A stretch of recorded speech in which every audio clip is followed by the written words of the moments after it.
Tonight on Greater Boston, the director of the CDC, Massachusetts' own Dr. Rachelle Wolenski, joins me on all things COVID, whether the Biden administration is losing the messaging game, the testing scramble, and more. And later, Boston's Museum of Fine Arts just returned a painting stolen during the Holocaust to the descendants of its rightful owner, but only after years of suspicion from the woman charged with tracking the origins of certain masterworks. That woman, the museum's curator of provenance, Victoria Reed, she joins me ahead. And finally, a day after Amy Schneider made Jeopardy history, another former champion, Tom Nichols, joins me to defend his belief that streaks like hers are ruining the game. Nearly 2 years into the pandemic, we continue to rely on scientists to find the most effective vaccine regimens and treatments for those infected with COVID. But this all proceeds in an environment where a significant part of the population live on the edge as outright science deniers. And on the front lines of it all is my guest. Dr. Rachelle Wolenski is the director of the Centers for Disease Control and Prevention. She served as chief of infectious diseases at Mass General Hospital and a professor of medicine at Harvard Medical School prior to that appointment. Dr. Wolenski, it's great to see you. Thanks for your time. Thanks so much for having me, Jim. So in the last couple of days, Dr. Fauci said he expects Omicron to peak in mid-February. If he's right, what does that mean for a return to even semi-normalcy in the near future? Yeah, really important question. So we're starting to see in places like Boston, like the Northeast, where cases really soared over the last several weeks, that they're coming down actually quite dramatically as well. We are seeing in other areas of the country that the cases are continuing to rise. So areas in the upper Midwest, for example, cases continue to go up. So as a country, we're coming down, but we're not fully down yet because we're in different parts of this surge in different parts of the country. Everybody's very interested in how Omicron will come down, and then eventually what will happen after Omicron naders, and we're watching that very carefully. Ultimately, I think we really need to look to our hospitals as a barometer. How are our hospitals doing? How is our workforce there? How are our beds there? Because right now we need to make sure that we keep the medical centers able to take care of people, not just with COVID, but with routine medical issues as well. But how do we ever get to the promised land when the fully vaxxed number is still stuck at a little below 2/3? The fully vaxxed and boosted number is pathetic. It's somewhere near 25%. If those don't move dramatically, we never get there, do we? Yeah, we can. I would always say that our safer way to get to immunity is through vaccination and not through disease. But ultimately, what we're seeing now with Omicron is that many people are getting to disease as well. Our booster rates nationally are around 40%, so we're making some progress here. But I think really important to note is data that just came out of the CDC on Friday that demonstrated the real benefit of getting a booster shot in the context of Omicron. So we saw that if you just had your primary series, 2 doses of vaccine, you had 57% protection from being hospitalized if you got infected with Omicron. However, if you were boosted, that protection went all the way up to 90%. So really, really important to get that booster dose to protect you from hospitalization. Early in your tenure as CDC director, you put out a statement saying racism is a serious public health threat. Is it any less a threat in January of 2022 than when you made that statement? No, I will say I made that statement in the context of COVID and in the context of so many other health conditions across this country. We can look at climate health, we can look at sickle cell disease, we can look at maternal mortality, diabetes, hypertension, cancer, and all of them affect racial minorities more so than the Caucasian population. And right now, I think we need to focus on COVID, but also on all other areas of health to protect and make sure that everyone has ample protection and safety from health threats. But ultimately, it's not just about health and all that list of conditions you mentioned, Doctor, is it? It's about your public safety, your public schools, the affordability and decency of your housing. All of those are part of the public health mix, are they not, particularly for lower income people in this country? Absolutely, and I think what you're speaking to is social determinants of health, because our health is very much related to where we eat, where we work, where we play, where we worship, and all of those collectively come together to provide, the social determinants where we live, the social determinants that so very much impact whether we have access to health and whether we can get treated for the health conditions that we have. You know, doctor, you recently took heat for reducing the isolation period from 10 to 5 days and not suggesting that there be a negative test on the way out the door. I assumed at the time that the reason for the former was a combination of science and economic reality, and the reason for the latter was a function of the reality we just didn't have any tests. Was I not right? So when we put out guidance, we have to do so in the context founded absolutely on the science that we have at the time. And sometimes that science is imperfect, especially during a pandemic. But all the science that we have at the time, and we have 2 years worth of science in COVID-19 right now. We also have to look at the epidemiologic profile, what is coming. And this was many, many cases of Omicron that were coming to our front doors, to our workforce, and to health and public health. And then, of course, we have to see what's implementable, what is doable. We certainly want to put out guidance that the public can use and trust. You know, in the context of the question about testing, one of the real questions here was, how do these tests, how are they authorized by the FDA? How are they best used? And so it was in the context of all of those pieces of information, science, epidemiology, feasibility, and then what these tests were used for that were the foundation of our decisions. Regardless of what one sees as the appropriate use for rapid tests, there seems to be a general acknowledgement in the world that you lead on how important they are. Are you content with the state of affairs? I know it's well intended, but 4 tests to every household by the end of the month doesn't seem to cut it for me if rapid tests are so important. Does it for you? We have more work to do. We have to make sure that tests are readily available, that people can get a test when we want them. I do want to remind folks that rapid tests are not the only mechanism by which we can get tests. We have PCR testing in over 20,000 sites, and we continue to scale up rapid federal PCR testing sites. We have rapid tests that are available online. We have rapid tests that are available in community health centers, and we've added this now to 4 tests being sent home to households. But as you say, we need to make sure that tests are immediately accessible, and we have more work to do. Do you bristle when you read the constant drumbeat of the messaging isn't right at the CDC, the messaging isn't right at the Biden administration? Are they fair charges in your estimation, doctor? You know, my responsibility is to review the science in real time. The science is now coming into us via preprints. It's coming into us at a pace faster than ever before. And then my responsibility is to take that science, to evaluate the current context, to make decisions and to communicate those decisions with the incredible subject matter experts that I have at the CDC, providing me the guidance and the foundation for those decisions. You know, the first time I ever heard of you, obviously, you were at the MGH. I'm assuming that you were not the subject of a lot of public criticism, probably not a huge amount of private criticism either. How are you dealing with the fact that you get it virtually every single day from the left and the right? How hard is that?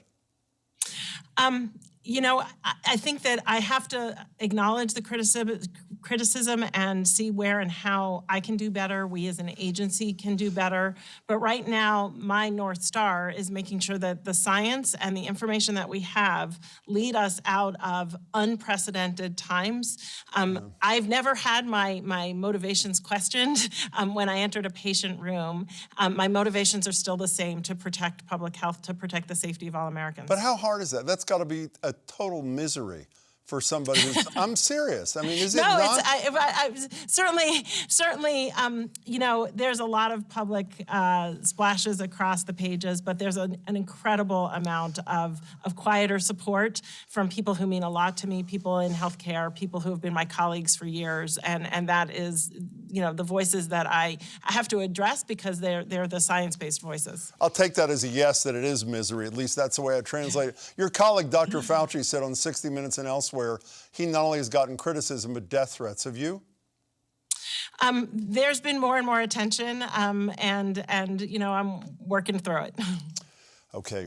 So one of your early interviews, I remember reading, shortly after you were picked, I think, by the president, you said you wanted to make sure science will be heard again during your tenure, were your words. And it seems to me that thanks to the homicidal COVID behavior of the former president, people like RFK Jr. today, the far-right media, it's not surprising when you look at a Gallup poll from a few months ago and see that fewer than half of Republicans in this country have confidence in science, down 30 points from a couple of decades ago.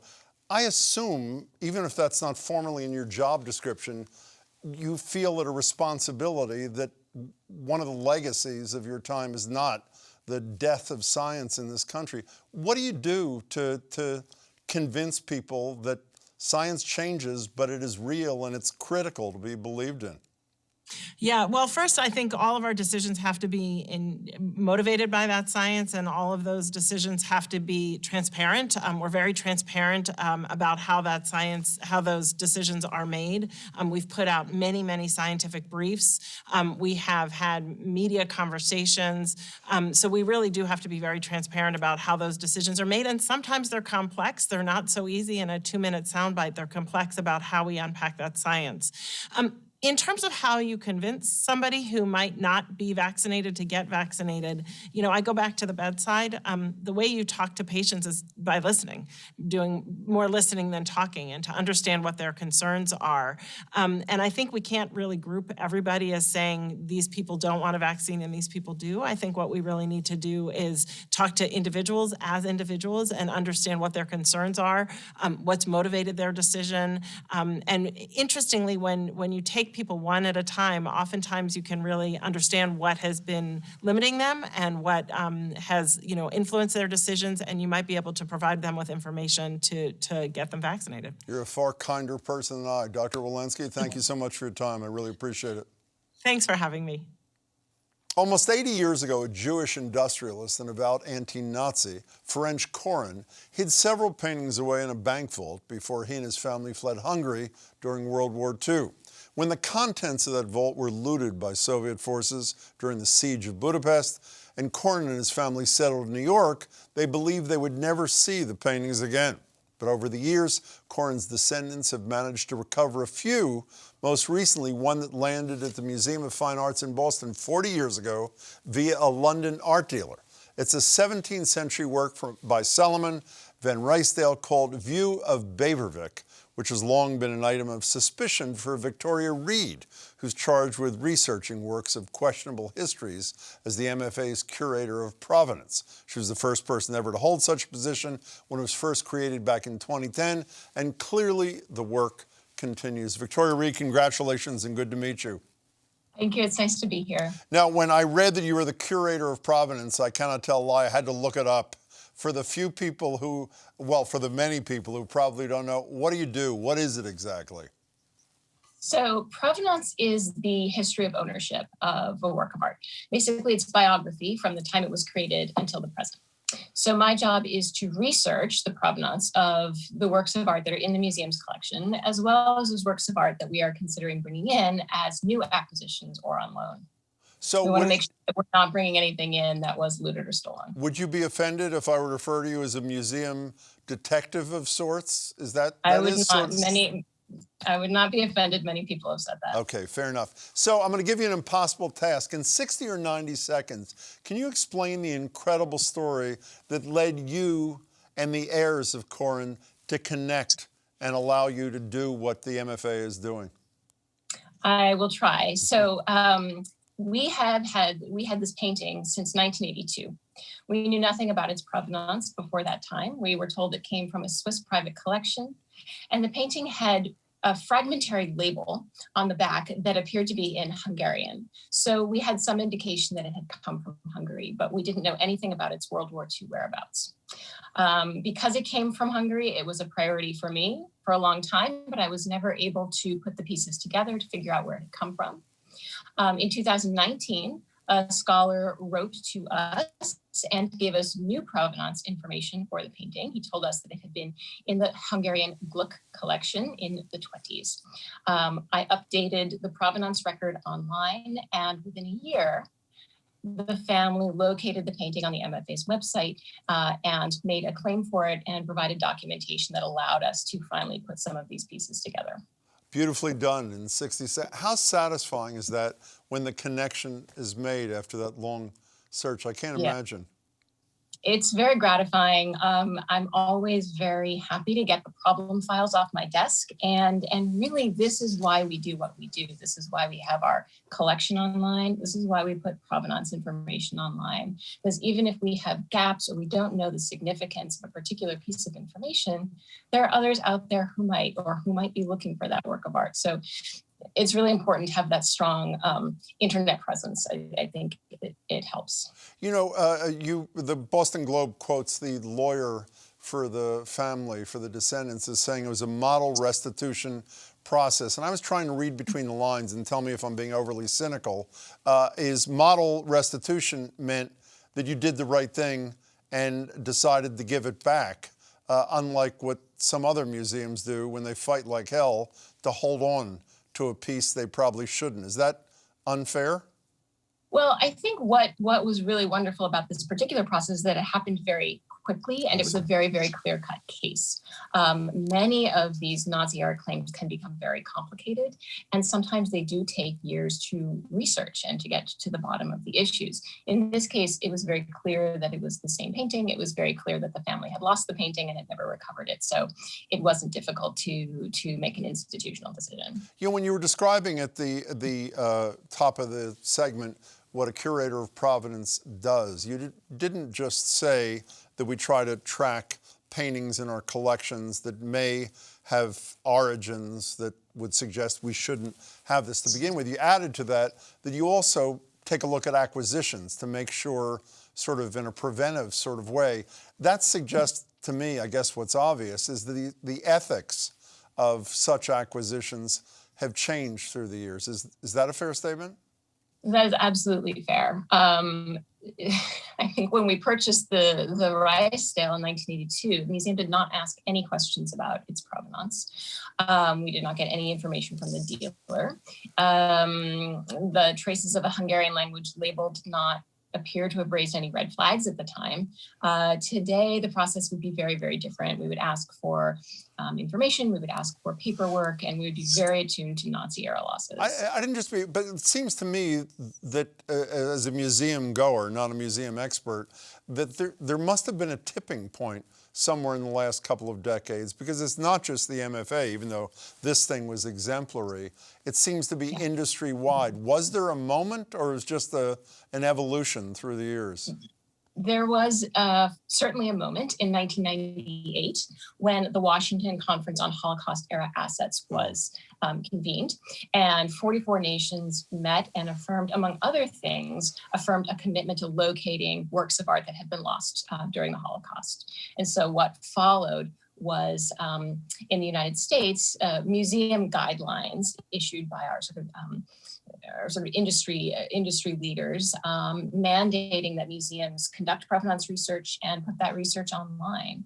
So that was a big sea change in how museums dealt with these issues. So Victoria, I love perfect circles, and let me paint a perfect circle and tell me if it's possible. From what I understand from the Globe story, that this painting now, once returned, will be put up for auction. I think it's at Christie's, I'm not sure, correct me if I'm wrong. Yes, at Christie's. In April of this year. It seems to me the perfect circle would be if the MFA bid for it and won the bidding. Is that a possibility? Well, what I will say is that when we determined that we did not legally own this painting, we had a conversation with the heirs, and what to do with the painting is always the result of a conversation. Mm-hmm. There have been instances in the past where the museum has offered to purchase a stolen work of art, sort of for a second time, from the rightful owners. In this case, there was a curatorial decision, as well as the decision of the heirs, not to retain the painting at the museum and to return it. So does that mean that it precludes your involvement in the auction? Is that what you're saying to me? I think that's unlikely. Unlikely. Congratulations on some wonderful work. It's a great outcome, and thank you so much for your time. It's good to meet you. Thank you. Thanks. Thanks. Amy Schneider made history last night as the most successful woman in the show's history, with 39 wins so far, second only to Ken Jennings, who won 74 games and has been hosting the show through Schneider's winning streak. But 20 years ago, neither of their streaks would have been possible, because up until 2003, players could win 5 games max before they were forced to retire. My next guest argues that's how it should be. Tom Nichols recently wrote in The Atlantic, quote, Jeopardy is no longer a show that celebrates the smarts of the average citizen. It is now a showcase for people who prep and practice, who enter the studio determined not to shine for a day or even a week, but to beat the game itself. Tom Nichols is a Chicopee, Mass native, by the way. He joins me now, and I should note he was forced to retire 5 wins in back in 1994. And yes, I am jealous. Tom, it's good to see you again. Thanks for being here. Thank you, Jim. So the fact that I enjoyed every one of Matamotio's 38 victories, and the fact that I loved all 39 of Amy Schneider's so far, according to you, is evidence that something is wrong with our culture. I think you said. What is it specifically that is wrong? Well, first, let me say, I mean, Matt and Amy and, James and all of them, smart folks, great players. But there's something I think that Jeopardy has lost. There was a kind of charm to Jeopardy where the cool thing was you saw a lot of your fellow citizens. You saw, the New York City cop, the housewife from Dubuque, the librarian from Michigan. And you saw a lot of those folks come through and compete with each other in a pretty fair match. What's lost now, and I think what's wrong, is that the game is inherently unbalanced. I've played the game. I played a total of 8 games, including 2 tournaments. Once you've won 2 or 3 times, you're already developing an edge in the studio that is very hard for new folks to overcome. And I think the thing that's bad about our culture is that we're just really kind of enjoying this kind of Hulk smash, gladiator, throwing these hapless new folks into the Coliseum and just watching them torn apart. I've been noticing over the last part of Matt and Amy's runs that most of their opponents are mathematically eliminated from winning the game 18 to 20 minutes into the game. That's a real problem. In your piece in the Atlantic, you talk about the pro versus the casual or real person player. You tell the story about Holzhauer and the person who beat him. Can you retell that, please? Yeah, James Holzhauer is a Vegas odds guy. He studied the game. He developed algorithms about this, about, how fast could you rack up the money, find the daily doubles. That's another thing, by the way, experienced players have a much greater chance of doing, is they can control the board longer and get to the daily doubles. And when Holzhauer was finally beaten, he was beaten by someone who had literally written her graduate thesis on Jeopardy questions. That's not ordinary Americans, kind of showing their knowledge and their trivia skills. That's a money ball. That's professionals going at it in a way that, less committed people could never do. And I just think that that's unfortunate. Speaking of Moneyball, obviously you believe then that Tom Brady should have been capped at 5 Super Bowls, after which he had to go to what, the CFL or something? Would that have been better for us, you think? Well, Jim, one of the things you may know this about me, and a lot of people who follow me on social media know about me, is that I don't happen to like professional sports because I think it is dominated by this, assembling high-paid gladiators it's like rollerball. That's a callback to an old movie. It's just assembling gladiators under the banners of cities that most of these guys don't live in, don't care about, won't go. This isn't like Ted Williams or Yaz playing for the Sox. And so, I don't want Jeopardy to be that way. If they're going to make Jeopardy this way, move it to Vegas and get it over with. Speaking of Jeopardy that way, as I said, you won 5 straight games. Well, no, you didn't. You won 5 games when there was a 5-game max. Are you the only person in the history of Jeopardy who took 6 games to, quote, win 5 in a row, sort of? Are you it? Yeah, I'm part of a very small group of people over the course of Jeopardy who got invited back to the show because I was right about a question that Jeopardy was wrong about. I love it. I lost my 5th game because they had ruled me wrong on a question, and it turns out I was right. And Jeopardy, of course, has wonderfully devoted fans.